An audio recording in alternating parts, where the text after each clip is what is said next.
Tapi tadi kan dokter menyebutkan tentang kadang orang datang ke dokter atau datang ke IGD itu dari luar tuh biasa aja gitu. Kayak kita nggak ngelihat dia sakit gitu. Betul.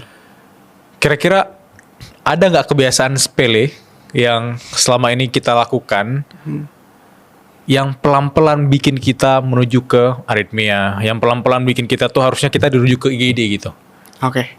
Jadi memang mungkin orang bakal mikir kalau misalnya paling pasti ini rokok nih jawabannya atau alkohol nih. Iya. Enggak sebenarnya Mas. Ya ini kita lagi lakuin nih. Apa coba?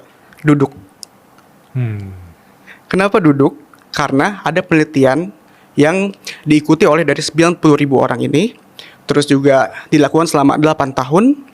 Itu dipublikasikan di salah satu jurnal kardiovaskuler jurnal oke lah.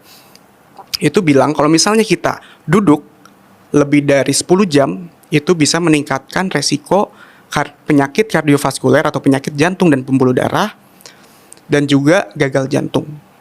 Jadi kalau kita duduk terus itu nggak bagus juga. Jadi itu pasti semua orang duduk kan gitu. Iya, pasti semua orang duduk dan ternyata kalau duduk kelamaan itu meningkatkan resiko penyakit kardiovaskuler dan gagal jantung. Bahkan yang ditemukan di penelitian ini itu pada orang-orang yang aktif berolahraga juga sama resikonya. Wow. Sorry, maksudnya tetap lebih tinggi yang tidak berolahraga, tapi tetap punya resiko. Kecenderungan peningkatan resiko penyakit yang tadi kardiovaskuler. Oke. Let's say aku sehari 3 podcast terus duduk rata-rata normalnya 5-6 jam gitu. Oke. Tapi yang aku bisa upayakan yaitu dengan stretching atau setidaknya 1 jam setelah podcast aku peregangan atau pendinginan atau apapun itu.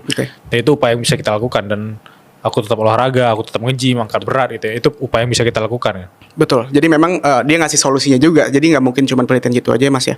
Jadi solusinya adalah setiap 30 menit kita duduk, kita disarankan untuk resting selama 1-3 menit. Mungkin kalau di kantor, teman-teman bisa ke pantry, terus juga bisa ke toilet gitu. Yang mudahnya sih seperti itu. Nggak harus gimana-gimana, atau naik turun tangga juga oke.